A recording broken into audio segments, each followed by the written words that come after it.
Bonjour et bienvenue sur Couleur Papier. Je vous retrouve aujourd'hui pour une vidéo un petit peu particulière puisque vous le savez, je vous avais dit qu'il n'y aurait de vidéo tutoriel que le mercredi. Nous sommes vendredi et pour autant il y a une petite vidéo puisqu'en fait il ne s'agit pas d'un tutoriel à proprement dit, mais plus pour vous donner quelques explications sur les cartes que je vous propose, plus comme une inspiration pour réaliser vos cartes de vœux. En fait, aujourd'hui, je vais vous présenter 3 de mes amies, Louise, Jeanne et Marie. Louise est complètement débutante. Elle a découvert Couleur Papier il y a peu de temps. Elle trouve que c'est très joli, mais se dit qu'elle n'est pas à la hauteur. Alors d'abord, ça, c'est faux, entendons-nous bien. Mais surtout, elle n'a pas beaucoup de matériel, voire pas du tout. Jeanne, en revanche, a un petit peu de matériel. Pas beaucoup, mais un petit peu. Et elle aime bien faire des cartes de temps en temps quand une occasion se présente. Un anniversaire, des cartes de vœux, effectivement, ou un grand événement où elle veut marquer le coup. Mais elle ne bricole pas régulièrement. Ce sont les occasions qui font qu'elle va sortir son matériel. Et puis nous avons Marie, qui, elle, est une passionnée. Dès qu'elle voit un nouveau produit, il le lui faut. On va pouvoir dire que Marie pourrait s'appeler Sophie, très clairement. Et elle a du matériel, elle est très équipée et elle aime avoir du matériel toujours en plus.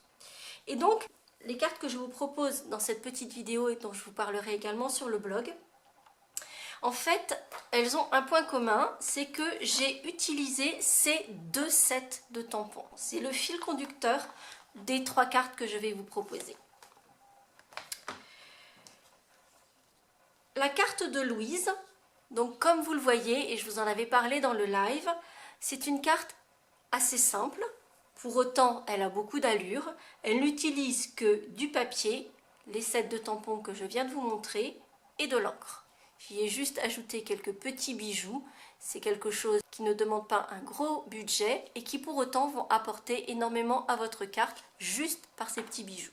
Par ailleurs, j'ai apporté une petite touche de brillance qu'il n'est pas forcément facile de vous montrer à la caméra, mais vous voyez que sur la boule, il y a des petits effets nacrés, parce que quand même c'est les fêtes, donc il faut un minimum. Mais là encore, c'est une petite touche en plus qui est apportée à moindre frais, simplement avec le pinceau Wink of Stella. Je vous présente à présent la carte de Jeanne. Comme je vous le disais, Jeanne a un petit peu plus de matériel. Donc j'ai utilisé ici toujours ce même tampon avec cette belle boule de Noël qui est juste magnifique. Ici, j'ai fait le fond avec cette décoration et l'ensemble des petites boules différentes. Pour la carte de Jeanne, j'ai fait un fond en reproduisant le Joyeuse Fête à plusieurs reprises et avec de l'encre craft blanc. Donc ça donne cet effet un peu diaphane que je trouve très joli. Comme je vous le disais, Jeanne a un petit peu plus de matériel, donc j'ai utilisé une perforatrice et du papier à paillettes rose qui est vraiment très joli. J'y ai par ailleurs ajouté un petit nœud à la fourchette avec du ruban pour une jolie harmonie et encore ces petits bijoux qui vont donner une petite touche en plus.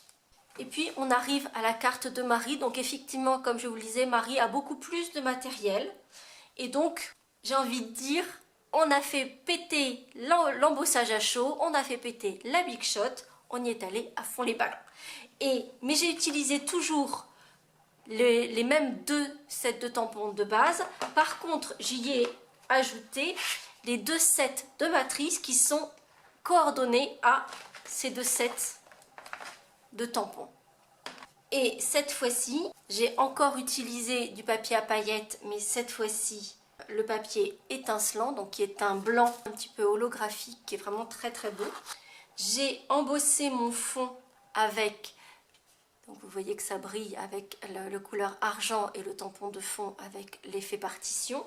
J'ai embossé effectivement également le petit heureux et j'ai trouvé la petite étiquette avec le set de matrice de découpe où j'ai découpé mon Noël. Et en fait, le Noël, donc comme vous le voyez, il est extrêmement épais, vraiment tout en relief, puisque j'ai superposé 6 épaisseurs de papier et j'ai ensuite embossé à 3 reprises en mettant de l'encre Versamark. J'ai embossé, j'ai repassé dans l'encre Versamark, etc. pour donner vraiment cet aspect métallisé et la rondeur du métal, c'est très doux, c'est superbe. Donc mon matage et mes boules de Noël découpées également avec la matrice de découpe assortie au set de tampons sont découpées dans mon papier à paillettes étincelant. J'y ai ajouté là encore des petits bijoux, cette fois-ci cristaux du Rhin. Donc clairement cette carte-ci c'est un peu un bijou en soi, mais effectivement elle requiert beaucoup plus de matériel et peut-être que vous ne pourriez pas la faire en 25 exemplaires si vous avez 25 cartes de vœux à envoyer, puisqu'effectivement faire un embellissement comme ceci avec 6 épaisseurs de découpe que l'on va coller les unes sur les autres puis les embosser, forcément ça demande du temps. Donc même si l'on est expert, on va peut-être se rabattre sur la carte de Jeanne qui sera plus simple et plus rapide à réaliser si on a besoin de la réaliser en nombre, voire la carte de Louise.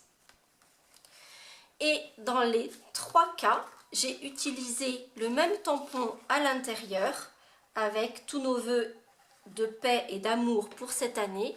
Là encore, il est issu de ce set-ci. Par contre, vous ne faites pas comme moi, parce que comme vous pouvez le constater, ici je l'ai tamponné à l'envers. Ça arrive, même quand on a tout le matériel à disposition, la preuve. Ici, j'ai même rajouté le Joyeuse Fête, puisque la carte est un petit peu plus simple. J'ai ajouté le Joyeuse Fête à l'intérieur, chose que je n'ai pas faite pour les 2 autres. D'autant que sur les 2 autres, il y a déjà des messages à l'extérieur et qu'il n'y en a pas sur la première. J'ai omis de vous dire, mais là encore c'est difficile à vous montrer, donc j'essaierai de vous le montrer proprement sur les photos. J'ai également utilisé le pinceau Wink of Stella sur la boule de la carte de Jeanne, là encore pour apporter la petite touche de brillance et de nacré qu'on aime bien pour les fêtes.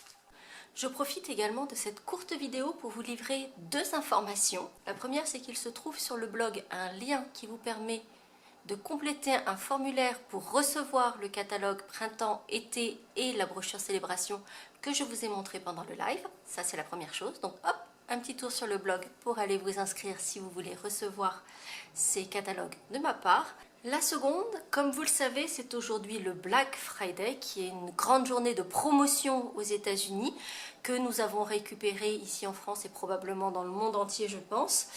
Et Stampin' Up également célèbre ce Black Friday. Et ce n'est pas une journée, donc uniquement cette journée de vendredi, mais 6 jours de promotion.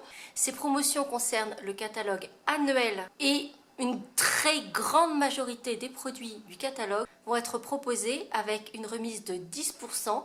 Et en fait, vous avez 3 fois 2 jours de promotion. C'est-à-dire que vous avez aujourd'hui et demain où vous avez 10% sur, pour le faire en résumé, vous avez les embellissements et les papiers qui sont en promotion. Dimanche et lundi, vous aurez tous les tampons et les kits qui seront en promotion. Et mardi et mercredi, vous aurez cette fois-ci les dies, les matrices de découpe, les outils en général et les adhésifs par exemple. Je vous le fais en cours, mais il y a plein d'autres choses qui sont également en promotion, donc finalement on arrive à avoir quasiment l'intégralité du catalogue, à quelques exceptions près. Il y a quelques produits qui ne bénéficient pas de cette promotion, mais vous allez en avoir beaucoup. Donc voici les explications que je voulais vous donner pour ces 3 cartes. Quel avait été le fil conducteur, pourquoi je vous proposais ces 3 cartes comme cela. J'espère que c'est quelque chose qui vous plaira, même si vous ne me voyez pas les faire proprement dit. Je pense que vous pourrez vous en inspirer et faire avec cela vos propres cartes de vœux. J'espère que ce format vous plaira quand même. Si c'est le cas, n'hésitez pas à mettre un petit pouce en l'air. Et vous retrouverez, comme d'habitude, sur l'article du blog, les photos tout en détail, les dimensions de mes matages. Vous voyez qu'ils sont différents pour chacune des cartes. Donc je vous mettrai toutes les dimensions. Et vous pouvez donc retrouver ceci, soit en barre d'infos, soit à la fin de la vidéo. Je vous souhaite une bonne lecture sur le blog et vous dis à très bientôt pour de nouvelles aventures créatives.